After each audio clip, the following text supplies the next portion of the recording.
Welcome to Rooted and Unwavering, a podcast and radio show which features leaders from all walks of life in conversations about courageous connectedness. How do we stay connected to our best selves, especially when we are challenged? What becomes possible when we truly stay committed to our own and others' greatness, also when we don't feel it? Join host Hylke Faber, transformational coach, facilitator, and award-winning author of Taming Your Crocodiles, and his guests as they explore leadership greatness in today's episode of Rooted and Unwavering. Well, welcome to Rooted and Unwavering, episode 42, where we help leaders connect more deeply to their innate potential. I'm your host, Hylke Faber, and I'm here today with Mary Jo West. Mary Jo, how are you today? Hylke. So very, very blessed, Hylke. So looking forward to this. And I know your listeners hopefully will get something positive out of this. And we thank them for listening and watching. Oh, beautiful. Well, I feel very honored and blessed to sit with you. I'm going to introduce Mary Jo in a moment more properly. I just want to notice that she has been called the First Lady of TV News in Phoenix and also has numerous Emmys, other prestigious awards on her name. But that's not the main point of this podcast at all. It's about being rooted and unwavering. And so, just before we go into the conversation with Mary Jo, just remind us as we listening to this podcast what we're talking about and why talk about rooted and unwavering as humans and as leaders. Well, when I think about it for myself, when I think about the people that I work with, I see us wavering and being unrooted quite often. It seems to be part of our makeup that our mind takes us to a place that later on we think, well, maybe that's not who I really wanted to be.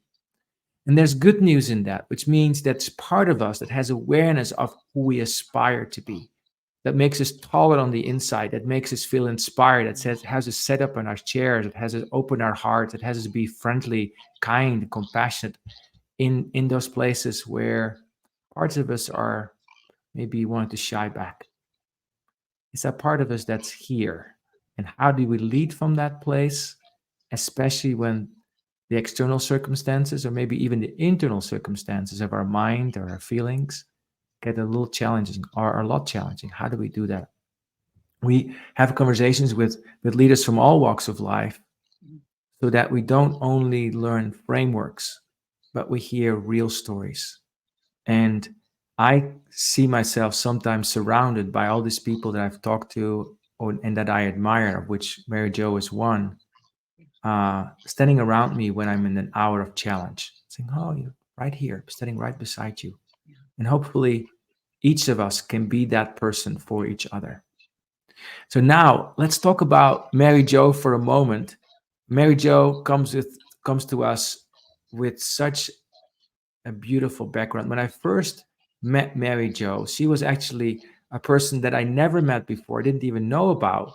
While I was singing in a concert for a choir called Orpheus in Phoenix, and she was at the back of the room as we're getting off stage and giving us very positive energy, encouraging us. And that's one of the things that I love about Mary Jo. She's a beacon of hope and light and heartfulness and encouragement in a world that so sorely needs it. And she's been at it for a little while. She entered the Phoenix CBS local affiliate Cool News in 1976 and became the first primetime anchor woman there.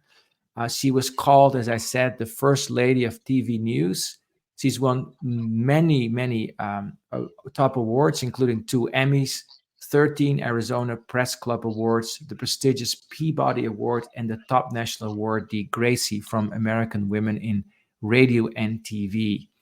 Mary Jo was hired also by CBS News Network to move to New York as one of the anchors for their all-night newscast, Night Watch. You may have seen her there.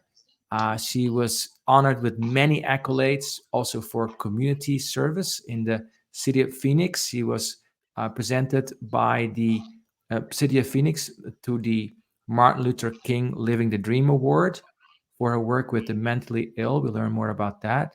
as he spent decades trying to educate others to the to help remove the stigma of mental illness, which, in her words, is not a weakness. And she was invited by Tipper Gore to speak at the White House Conference for Mental Health. Uh, Now she's semi-retired, and she serves her city, her state, and our world in many ways. She has traveled to remote areas in Kenya to bring aid to a group of orphans there with HIV/AIDS. She convinced her church there to build a well that they needed. She continues to inspire people to give back, and she embodies, I think, the light that came with her as she came in, and also from many of the beautiful interactions she's had. She's interviewed presidents, flown with Mother Teresa, interviewed her. She's been so many things. One of the songs that she lives by, it seems to be what I heard about, is "Brighten the Corner Where You Are," which is a beloved church hymn that she sang as a child, and she's being described as that might be her theme song. I could talk about you, Mary Jo, for a Please long don't. time. And I'm just going to stop here right now and Good. ask you for your first question, which Well, is, you did that so well. You could have been an anchor man, or maybe you are. You are in your own way. I hope to be an anchor man for being rooted and unwavering in wherever I am, Yes. right? So tell us about, what have you learned in your life and leadership about connectedness? Tell us about that. Tell us about that. People really, really long to have a connection. I think the biggest thing I've seen in my life is loneliness around the world. And we all want someone to look deep into our eyes, and we want to know that that person is listening and that that person cares, and that what we have to say or what they have to say is very, very important and vital. Mm, So that connectedness is everything. And I have been given, I feel, by God, and I don't mean to be overly religious on this program, but I think I sprang from the womb caring about others. And I feel I received that from my mother, my grandmother, all the way down and or up. mm, mm, So connectedness is everything, whether it's in our personal lives, of course, or our professional lives. It's the mm, number one thing we need to have with people. And that's why I'm so grateful for this program, Hylke, that you do. 42, my goodness. We mm. need more of, we need more Hylkes. And I loved your line you just said. It's important that we feel that we are standing tall inside. What a beautiful thing to say. And I think Mm, that's what your podcast is helping people to do, to feel a little taller inside and love themselves. mm. So thank you for that, Mary Jo. So how do you help yourself, starting with you, stand tall on the inside? And maybe tell us about some of your experiences in your life where you might have learned about that in very easy ways and maybe in harder ways. Because I think I'm fascinated about that, since it's so easy from Facebook stories and all these things about projecting like, oh, we've got it all together. And I'm very interested in these heroes' journeys that I'm sure you have been on, and I can tell you've been on. Tell us about that. How have you found your inner tallness? Or how do you continue to find it? Well, as I said earlier, I do feel I am a woman of deep, deep faith and spirituality. And also, I have finally learned that it's okay to lean on people, Mm, because for so long I thought, well, I just have to do it myself or it's not going to get done. And I have learned through the years that it's okay to lean, and not just lean in, but to lean on people. mm, And I think it's important that we always continue to love ourselves, because we are so told over and over by media, by whatever, that we're not pretty enough or we're not smart enough. And we've got to turn off those voices and create our own voice in our head. Let me mm, give you an example.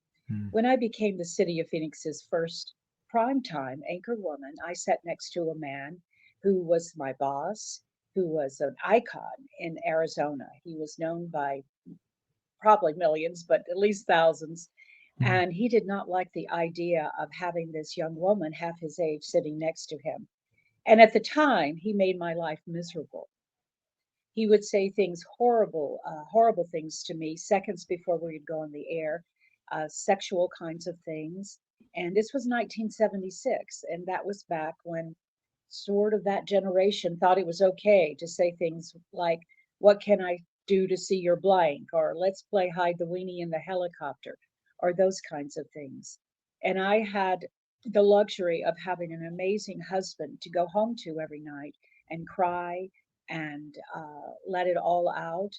And it took a long time for me to realize that it wasn't my issue, it was my co anchor's issue. So I Mm. decided to learn from Bill. I decided that he knew so much about Arizona. So let's learn from him. Yes, he Mm. had that terrible trait of saying those things to me, but let me learn about politics in Arizona, which he knew like the back of the hand. Let me learn from him. So six Mm. years later, when I left to go to network news, at the end of the newscast, he said that I had worked harder than anyone in the newsroom. And he actually allowed me to say his closing line that he would say every night on the news. And so day by day, I earned his respect. Mm. But it came at a great cost. It did, because it hurt. And Mm. once in a while, I will hear those voices in my head. But I have learned after all these years to turn it off, to turn down the volume, whether it's literally counting sheep before I go to sleep or doing multiplication tables. I get rid of it. And that's how Mm. I do it. Mm. Mm. Going back to that time when you were half Bill's age and you're starting off there, I can just imagine what that was like. The pressure, the excitement, the challenge, and also the hardship. Yes. How did you, at that time, uh, keep it together? Because you're on primetime TV. So, how do you do that? Well, I did have to say, I have to admit, I had an inflated sense of self importance. I truly felt at that time that I was carrying on my back women, the women of the world, and I was not going to fail in that job. I Mm. because I was weak or whatever. So what I decided to do was to stand up for women, stand up for the rights of others in that platform I had, reaching thousands, of eventually millions every night, by doing stories that made a difference. In Mm. the old days when I started, women could only do grocery store stories and baby stories. Not that those weren't important, but I decided I want to do a series on sexual assault. There had been a Mm. series of horrible rapes in Phoenix by people, or a man doing it to older people. And I was horrified. Mm. But the man next to me anchoring the news wouldn't even say the word rape on the air. So I Mm. decided to do a four-part series on rape. And that's what I called it, rape, and in a big TV guide ad and in the newspaper. And I was the first person to stand up and say, let's get to the root of this. Why don't we go to Florence prison and interview rapists? And that was the Mm. first time in Arizona anyone had done that, man or woman. And I remember my videographer and I, we walked into the prison. The guard shut the door and said, "You're on your own." So Mm. I was able, for whatever reason, to have courage. I look back now and see maybe I did have courage, because I was Mm. determined to educate and let our viewers know that there is help out there. And that Mm. was the greatest part of being a newswoman, was Mm. being able to help others.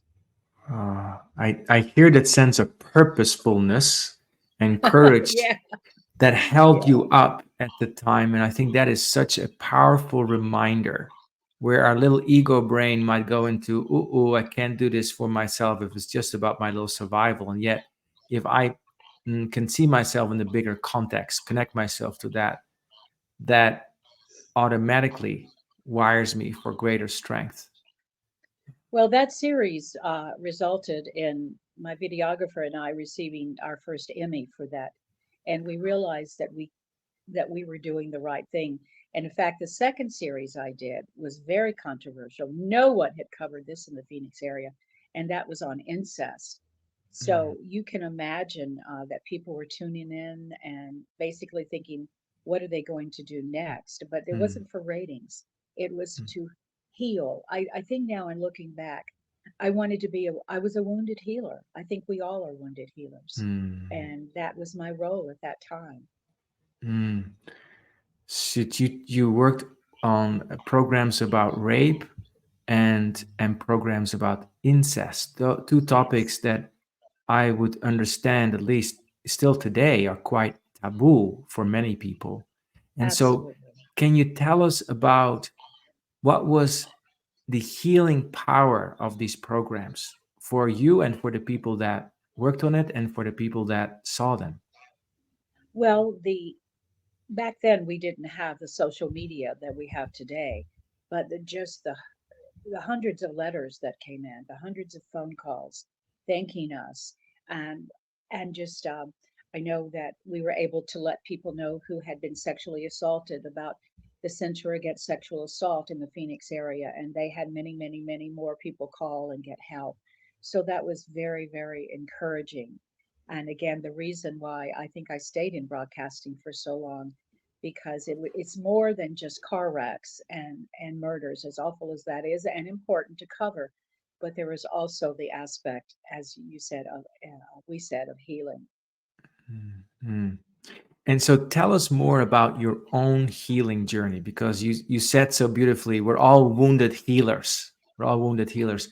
So Yes. so tell us about maybe some of the wounds that you've healed and what's come from that. What has that given you? Well, I was wounded in the fact that I was very mentally ill at a time in my career with bipolar disorder. And back at that time, you didn't talk about mental illness.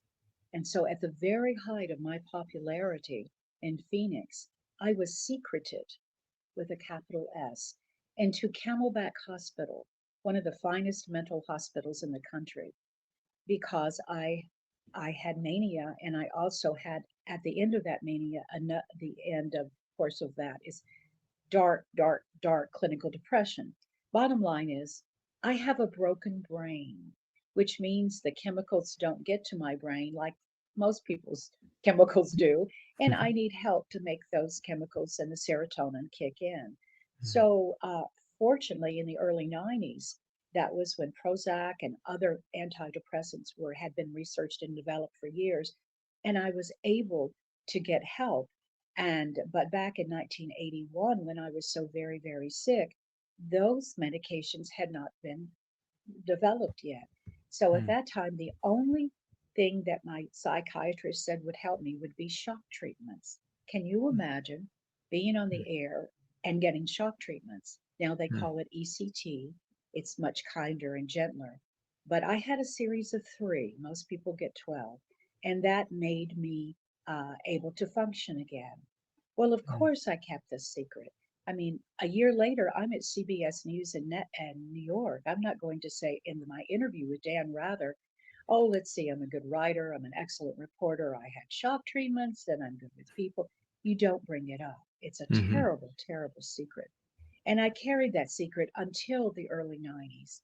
And that's when the wonderful Mental Health Association, it's now called Mental Health America, the local leaders came to me because they knew, and they said, will you go forward with your story? Because you have been able to come back stronger.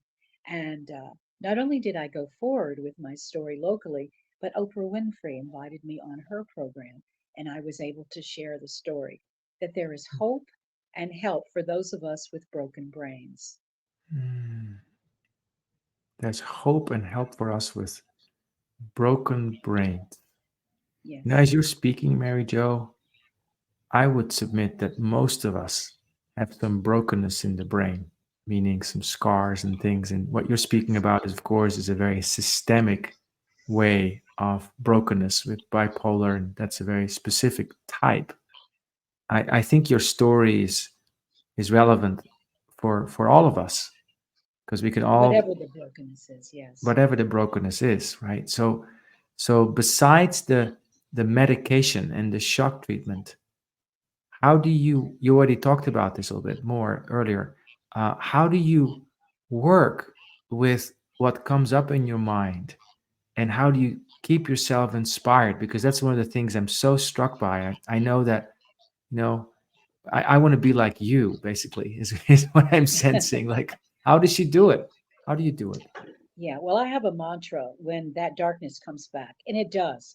I have a fabulous psychiatrist, and every few years the medication that what I'm on poops out. And when it does, this is what I tell myself. It's the illness talking. It's the illness talking. Yes, you're older. Yes, you need to lose weight. Yes, all of this. Maybe you're not as smart as you want to be. But right now, in that loneliness you're feeling, it's the illness talking. Mm, Let's go get it right. And I do. I don't, wallow in it. I don't. I just keep telling myself. And then, as I said, I have just little brain tricks that I push out of my brain and move on to other things. I mm, also, thanks to you, Hilka, again, that word connectedness. I find myself when I have those relapses, we go back and start isolating. And if I mm, start isolating myself, I know I'm in trouble. Or if my car's a mess, or if my apartment's a mess, I know that I'm that, as Churchill called his depression, that black dog. I know that little black dog is nipping at my heels again. So I mm, reach out, and I have a cadre of friends that know me, and I can't fake it with them. And I reach out to them and I say, well, the black dog's back, but next week I'm going back to Dr. Rosengard, and we're getting some new medication.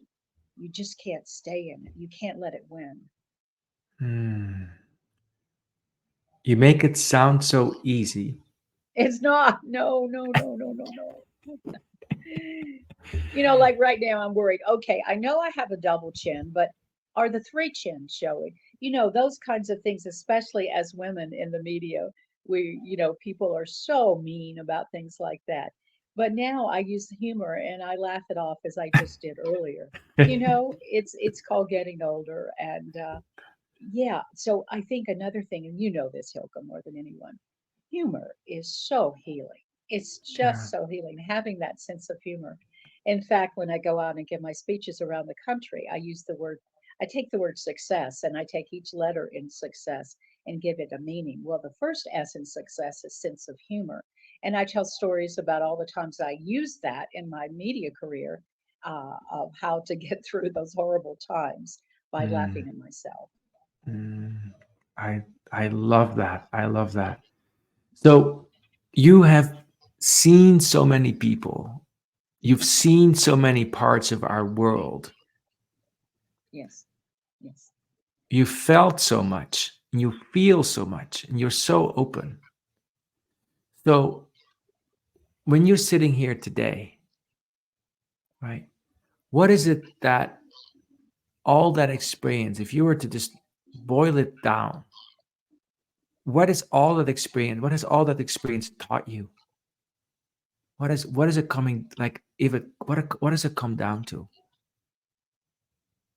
Kindness, kindness. Um, Sometimes I get overwhelmed because, as you mentioned in the intro, there are a group of orphans in a remote village in Kenya that I love dearly, and I so desperately want to save them, and I can't. And then I was in Haiti after the earthquake, and now it's gotten worse. I've seen all this worldwide, and I have realized that I would drive myself crazy if I think I have to save everyone. So, what I do is I use kindness everywhere I go. Like right now, I retired a few years ago, but I have a part time job at Sky Harbor Airport in Phoenix. I'm behind the information counters. And people, when they go in an airport, they forget how to read and listen. They get really cranky and mean. And so I'm behind the information desk and I use kindness with those people. I use kindness when I go through the drive throughs. Can you tell I can't cook and live in drive throughs? To the person who's ordering that I'm ordering with or giving me change. I ask them their name. Everywhere I go, as you mentioned earlier, that sweet little song, Brighten the Corner Where You Are. Can you imagine if everyone did that in this world? What a greater world it would be. And it comes so natural to me only because I grew up in the South. And while the South had many, many, many, many, many problems, the Southern hospitality is real. And it just comes natural.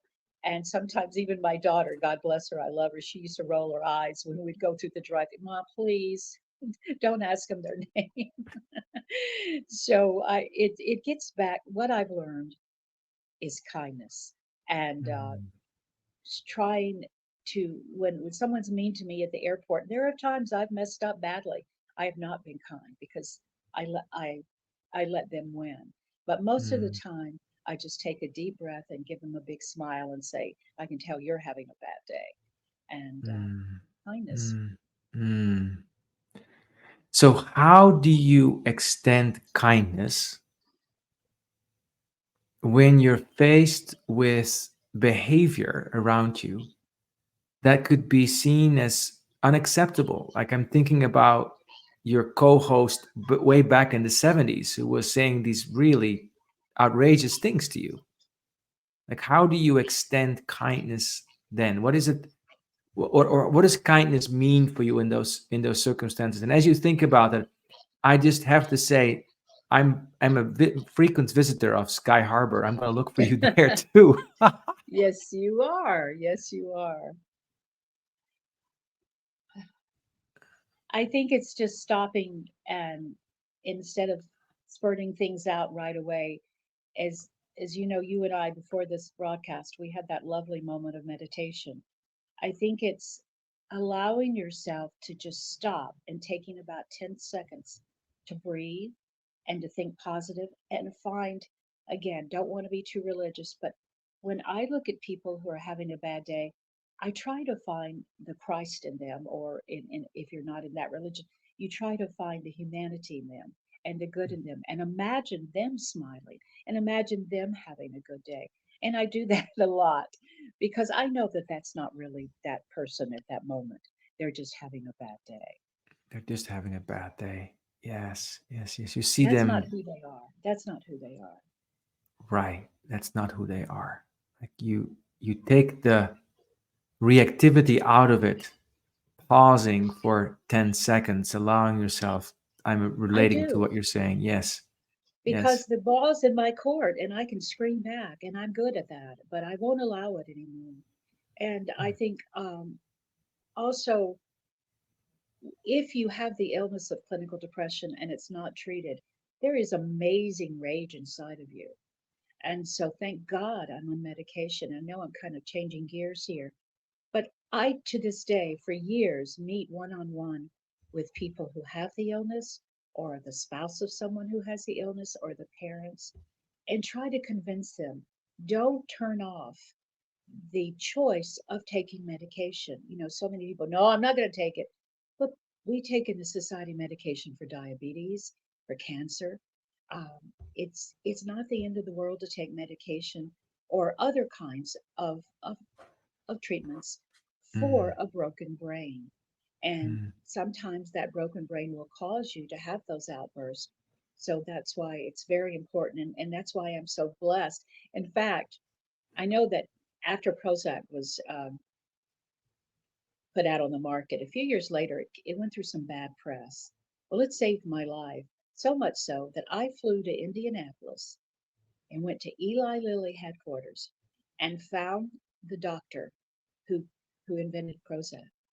And I mm, went to his office and I took to him a little lifesaver machine with little lifesavers in them and put my daughter's picture on that lifesaver machine and gave it to him and thanked him for what he did because he gave me my life back and I could be a great mother, hopefully, or try to be a great mother for at that time my 4 year old.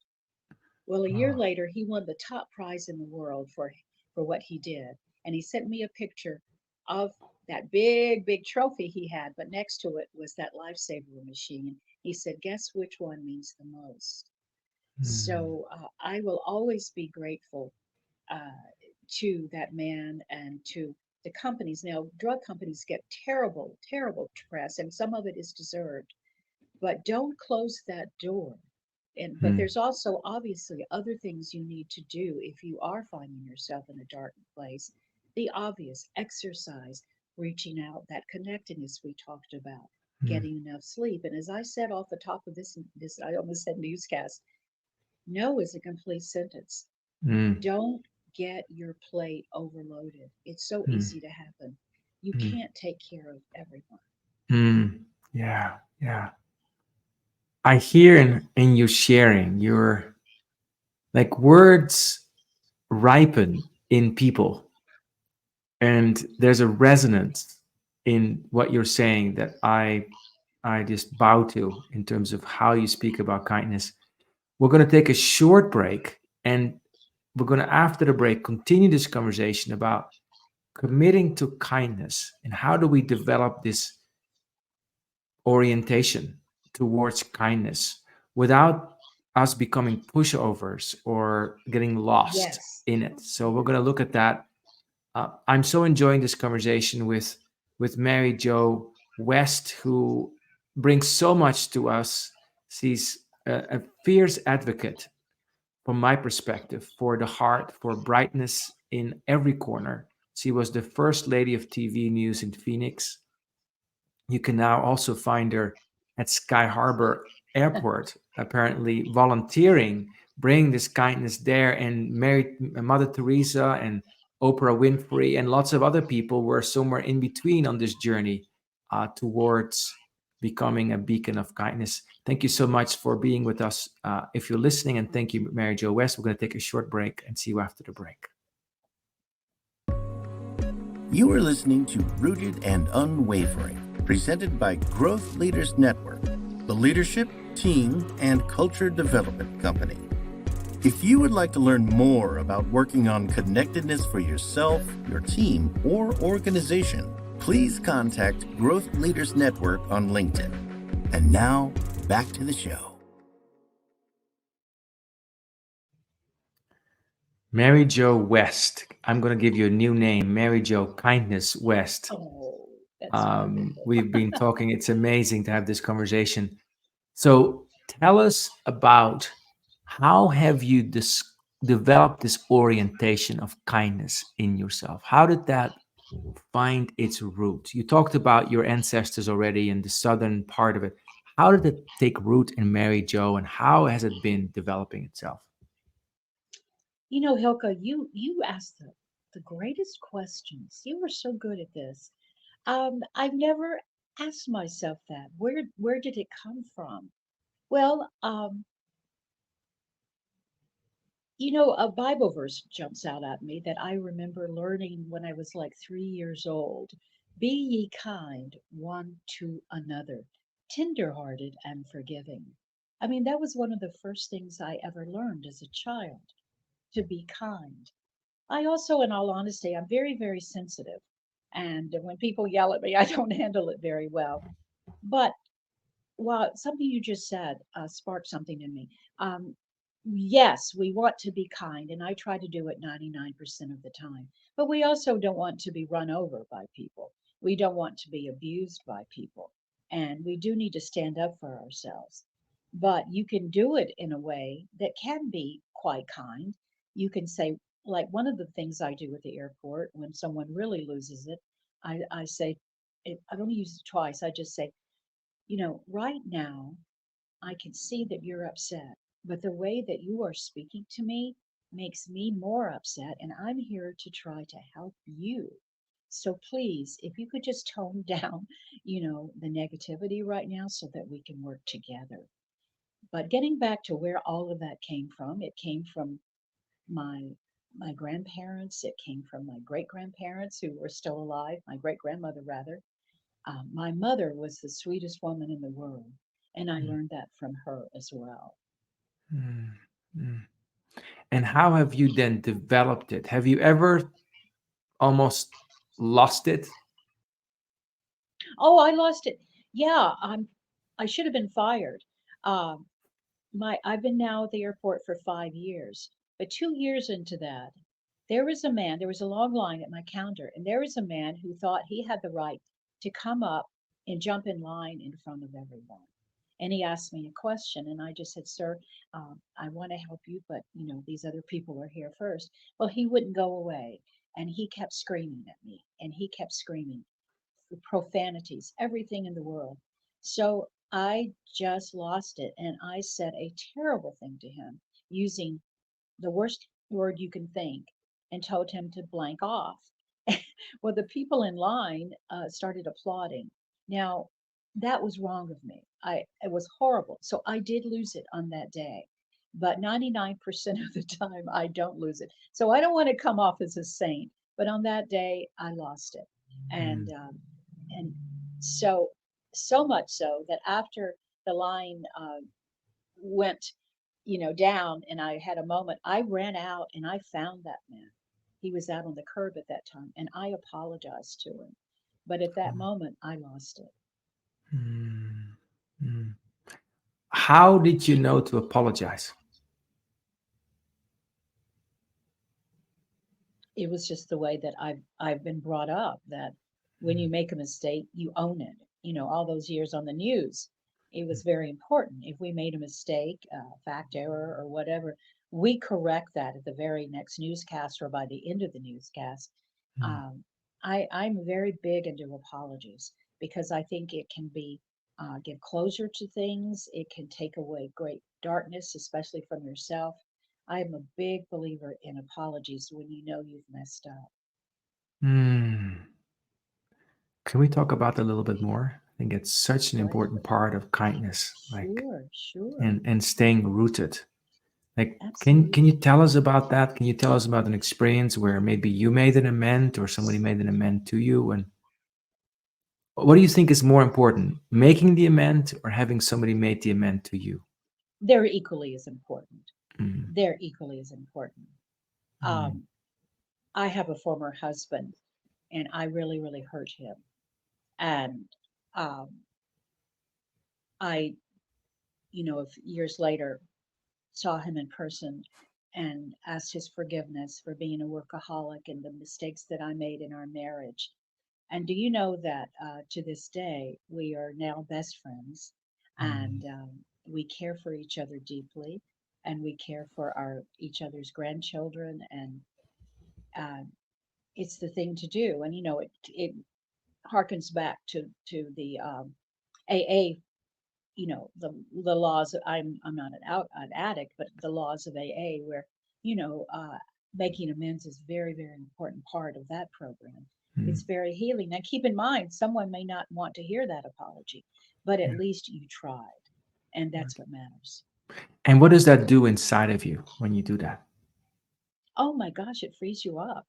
Mm. It frees you up. It gives you closure. You did the best you could. You made a mistake. You apologized, and you must move on. Mm. Talk about that moving on part. Oh, that moving on part is everything. Because once you make that apology and all that energy you've been spending, at least in my case, of feeling guilty, of beating myself up, how did I hurt that sweet person so much who helped me? It frees you up to have more energy and to go out into the world and continue your life and do more. I'm 75 and I'm just not even close to doing some things I will still want to do. My passion project in Africa. Um, I'm thinking of contacting someone who is involved with the UN and seeing if I can do some things in that regard. Yes, I know that there is age discrimination, and I understand that, but we can't give up because of those two numbers that are next to our name. Mm. Mm. I feel this forward momentum in you. So tell us a little bit about how do you cultivate that forward momentum? Because every time I meet with you, Mary Jo, I am just amazed. Like, because here you are working, I think early hours at Sky Harbor, if I'm not I get up mistaken. at 3:30 in the morning. Can you believe it? Just three Yes. days a week. Just 3 days a week. Uh-huh. Yes. And there you are working 3 days a week. Well, good 3 days a week, and you're serving in all these different capacities. And the Where question is, how do I do it? where does the I think, energy? Yeah. well, that energy comes from love. Mm, That's what love does. mm, It gives us brand new energy every day. And if mm, we don't get rid of the hate inside of us, that's what zaps us. mm, That's what makes us tired, is the mm, hate and the anxiety. But that love is so freeing. It's so mm, freeing. I had these three grandchildren. I we won't even go there because I'll bore you to tears. I mean, it is so inspiring, and I want to stay alive and healthy for them and teach them the few things that I know. Um, mm. it's and here we are in Arizona, one of the most beautiful states in the world, and or in the country rather, and we need to go outside and get some of that energy back from that. Yeah, Ah, I just when people ask me how are you today, I have the same answer that I've been giving for 10 years. Usually people go, "How you doing?" And people go, "Well, unwell," or whatever. I always say the same thing. I say blessed, and it catches people off guard. And at the airport, people say, "Blessed." I really like that. Can I steal that? We are blessed. We could mm, you listen, this news, I mean, we could just totally just stick our heads in the sand and be buried by the negativity and the hate and the horrors that are going on in our world today. Or we can definitely try, as we said earlier, brighten the corner where we are, or move around if we want to, and brighten like the children in Africa. They know that they are loved. They know that they're not invisible. They know mm, that this little church in a place called Phoenix, Arizona, cares about them. mm. Again, can you imagine if everyone in the world had a passion project like that? Wouldn't that be great? I I can see it sparkling. I love it. I love it. It's the power of, we hear it so often, and the way you speak about it is so clear, like a clarion call. I'm Oh, here, yes, thank you. right? It's like a clarion call. Like, I am blessed to being loving, and that gives energy. And what saps it, or what zaps it, also, I Oh, think it's almost the same thing. Is this hate and the anxiety that get in the way? Yes, yes, yes. I'm terrified because of the election that's coming up in our country, in the United States, because I'm sure people are watching from around the world. And we have to be very, very careful this time around to not let this, again, permeate us with hate, with darkness, to divide us from our dear friends or family because we have a difference in opinion. So I am really concentrating on doing whatever I can. I haven't figured it out yet, but working on it, on how to make this next election. Um, Mm, I had oh, dear friend, just send me the meanest Facebook thing message. And I wanted to reply, of course, back with hate. But all I did was I just said, and happy Easter to you too. And that was hard. But it was all about politics. And he was furious at something our president did on Easter Day. And it's how we respond back. And I mm, also said, I love you. And mm, if we could all try to do that a lot more, especially in the next few months or mm. forever. Forever, yes, forever, Yeah, yeah. forever. Now, my mind goes to, I'll tell you a quick story, and then I'd Oh, love to hear good, your good, good. I don't perspective. want to talk all the time. No, Yeah. I love what you're saying. One of the places that we love to visit is Monument Valley. And one of Oh, the yes. Navajo women there told me that rain and snow had been declining rapidly over the last 10 years. Oh, And my heart went like, ooh, like, oh, this hurts. And uh, my anxiety went up. I can tell you that. And then I found myself again, like, well, what's my place really? Because my little boy's dream is that, together we're able to set this right. We're able to. I had an idea when I was a little child that in our generation we would see world peace for all. I think it was mm. 6 billion of us at the time. I didn't know how many Oh, people no. there were back then, right? And in my lifetime, I'm 52. it seems to have not gotten much in that direction. It seems to, I, yeah, it seems to, a lot of things are darkening, while a lot of things are brightening too. So I'm curious, you just share with us your numbers, for where you are in your life. You're How do you curious. how Go do you ahead. keep giving love in a world where darkness seems to be intensifying sometimes, or maybe for a while? How do you do that? Because I look at what the options are. Mm, The options are death, or I only have a limited days left in my life. I'm 75, and at most, maybe 15, 20 years. And I just refuse to give in to it. I just can't. And I have such, I don't know the right word, um, so much energy to put that light back on, mm, to put that, you call them the light bearers earlier on when we were talking. I want to continue to be a light bearer, and I want it to get brighter and brighter until the day I die. mm, And I am not going to give up. But if I mm, drown myself by staying too long every day on Facebook or reading the news, I only watch about a tenth of the news that I used to watch. And I'm not blaming the media. I am not blaming the media. I mean, yes, it's changed and it's totally different when I was doing it, because when I did it, we had made sure that each side was equally represented. We were never allowed, ever, to let people know how we felt. I know when I interviewed Walter Cronkite, he was so proud at the end of his time, the famous Walter Cronkite, that no one knew if he was a Republican or a Democrat. But getting back mm, to what I was saying, mm, I limit myself to that darkness that I feed myself that's out there. It doesn't mean that I'm putting a blind eye on it or, again, sticking my head in the sand, but I am choosing priority wise what I can do, what I mm, can do. mhm. And that's how I do it every day. So inspiring, so inspiring. So, what would you say to somebody who, for whatever reason, feels in this moment somewhat or maybe very disconnected from that love, from that inspiration, from that energy that you embody? Get up, take a shower or a long bath, put some nice fresh clothes on, don't have to be fancy, and go out and volunteer. I have spent countless years volunteering in homeless shelters. I've seen the poor around the world.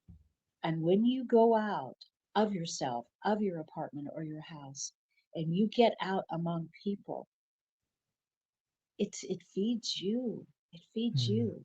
You're feeding them in your own way, but no, you're the one who wins. You are the one who is blessed. mm, And that would be my advice right now. So go online or whatever, get on your newspaper or whatever you do, whoever you're watching, and find out who needs you. There are going to be thousands of organizations or hundreds or dozens wherever you live who mm, need you. And when you go out and volunteer, go back that second time. It may not go well that first time. mm, Keep going back. And mm, then you establish your family, your own little family at that nonprofit. I see it happen all the time. I mm, really do. mm. Get up, take care of yourself, get up and go out and volunteer. Go out and Yes. volunteer. Oh, so many choices of where you can go. And if it Yes. doesn't work out, try another one. There are hundreds, thousands. You are so needed, and you have so much to offer with your own life experience. You are so unique. There's no one like you. There's no one can bring to that child who is hungry, or that migrant who needs frankly, someone to smile at them, Mm, him or her. I do that yeah. at the airport. The immigrants that are coming through at the airport, there are many more, and I know that's controversial, but when they are in front of me, that family, I give them my best. I give them my love. And they're terrified and they don't speak the language, but they know that when they come up to where I am, they are going to be cared for and loved on. Mm, I just try to love on as many people as I can. mm. It seems like you have your daily love practices well done and well down. Well, I there's go ahead. Go ahead. well, well, there's something I want to share, that a story, if you don't mind, Hilka, that Yeah. um, after becoming a workaholic and doing local news and network news and coming back to Phoenix, to make a long story short, my contract was not renewed, and I was replaced in my mind with a much younger and prettier woman. And so I had a pity party for about 3 months. I sat on my living room floor and ate, you know, dip and chips, and then finally got out of that and went to St. Vincent de Paul, where the homeless are, and helped. But here's the story. I also, during that time, found out I could never have children. And my husband and I decided that we were going to adopt a child. And he specifically wanted a Hispanic little girl. Fast forward a couple of months, and two dear friends of mine who were priests, uh, they said, Mother Teresa is coming to Gallup, New Mexico, and we have an exclusive interview with her, and we want you to go with us since you're a pro. Well, I did. And on the plane with Mother Teresa, before it landed in Gallup, I asked these words to Mother. Mother, do you ever allow Americans to adopt children from your orphanages in India? And she said, Oh, no, you Americans, you kill your babies. Nope. But then she turned around, took my hand, and said, Mary Jo, because you love the poor so much and the Virgin Mary, I'm going to give you a baby. Well, that baby came from her little orphanage in Honduras. And that baby today is now 36 years old, living 20 minutes from me, my daughter Molly, with her wonderful husband and three grandchildren. So the bottom line is, out of getting fired from that channel and thinking my life was over, came the greatest gift of all Mm, from Mother Teresa. And now, all these years later, when I see the man who fired me, we hug each other and he says, How's Molly? And I say, How are you? I love you. So, out of great crises can come amazing opportunities. So, I mm, really wanted to share that story to let you know that what you think is the end of the world isn't necessarily so. mm. What you think is the end of the world isn't necessarily so. And as I fill that out a little bit in my brain and my heart, it's like because love keeps moving, keeps flowing, and you keep seeing Yes. things. And as I see you, you didn't stay in your on your living room floor. No. No, you listened and you got yourself up and you got on that plane. Otherwise, you wouldn't have had that conversation with Mother Teresa. No. Yeah. Oh, Mary Jo, so much, so much. So, what do you want to say as we're getting towards our closing minutes together in this show? What do you want to say to the people in the world as as you're thinking about where people are these days, what we're watching on the news, and so much of what we're watching in the news is not giving hope. It's about things that are not going well. What do you want to say to them? Quit complaining. Look at what you have. Look at those blessings we talked about earlier. Mm, When I went to Africa 7 years ago to northern Kenya and stumbled upon those orphans, I looked at what they didn't have, but they also, despite all, they only eat once a day. There were no toys. There were no sheets on their horrible metal beds. Um, there was a joy to them that I wanted to have. They still danced and they still sang. And when I came back to America, I sold a big condo that I had and I gave away three-quarters of my possessions. And I moved into a one-bedroom apartment. Here it is right here. I've been here now, let me straighten up again. I've been here now 6 years. And we have got to start realizing what we have. We mm, have a roof. You have a roof over your head. I bet mm, you had breakfast or lunch or dinner today. We have so many blessings and so many things that we can share with others. That's what I would say. Quit complaining. I mean, I go to work and sometimes I want to, I don't, but I want to strangle somebody who just can't stop. You know what? Bitching. Stop it. Stop it. Stop it. Look Oh, what you yes. got. And that's what I would like to say to all of us. We are so blessed. We are alive. And while we have breath, I don't care how disabled we may be, while we have breath, we can keep giving. And that's what keeps us alive. While we have breath, we can keep giving, and that's what keeps us alive.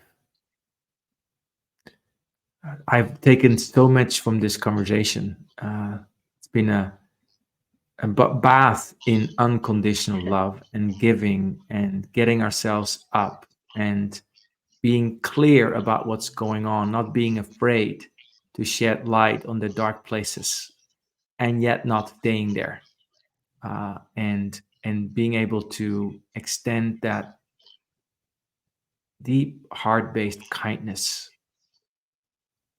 And what I hear from your life story is also without attachment. I see you selflessly giving there, for example, at the airport. Right? You're not getting Emmy awards from the passengers that are standing in line there. Yeah. So maybe one closing thought. What's a closing thought? What would you like to say by way of closing our conversation today? Well, you may not like this, Hylke, because you're such a man of humility. But Hylke, you know, I'm on the board of directors of a nonprofit that you're involved with, and we brought you in to help us overcome some issues that we were having. And I just sat there in amazement at the gift you've been given on reconciliation, on bringing people together, and that connectedness. And you are a gift to us. And I just want to thank you. Thank you for seeing me. Thank you for you. seeing me. Thank you for seeing me. And if you're watching and if you're listening, maybe take a moment to appreciate the gift that you are. See, that's one of my other nicknames for Mary Jo is the recognizer of gifts and the person that keeps giving. And to me, that's what this program has been about today. It's really about recognizing our gifts and taking away those parts that get in the way of it, not being deterred by the things that keep us bottled up. And the bottling up is the discomfort. That is the tired. The life is the love and the things that we can give day to day. So thank you so much, Mary Jo, for being with us today. Yes, and for everyone listening, appreciate you being in this space together. I invite you to maybe reflect a little bit about what would it look like today to be just a little kinder and a little bit more giving today to yourself and to the people around you. What would that be like? And that concludes our episode today of Rooted and Unwavering. If you like these conversations, you can always tune in to us at Apple and Spotify and other places that we listen to podcasts, and also on LinkedIn. And then we will see you again in a next episode, the next show of Rooted and Unwavering, where we keep looking at this question together. How do we stay rooted and share that with others to what's most important to us? Thank you so much for listening. This is Rooted and Unwavering, where we help leaders connect more deeply to their innate potential. I'm your host, Hylke Faber. See you next time.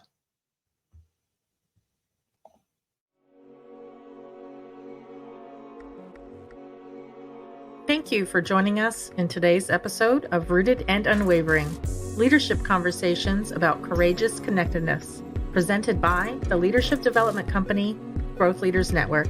To learn more, subscribe to this podcast, connect with Growth Leaders Network and Hylke Faber on LinkedIn, or read Hylke's award-winning book, Taming Your Crocodiles. Now take a moment and appreciate something that is great about you. Celebrate the gift that you are and enjoy connecting more deeply to your best self today. See you next time on Rooted and Unwavering.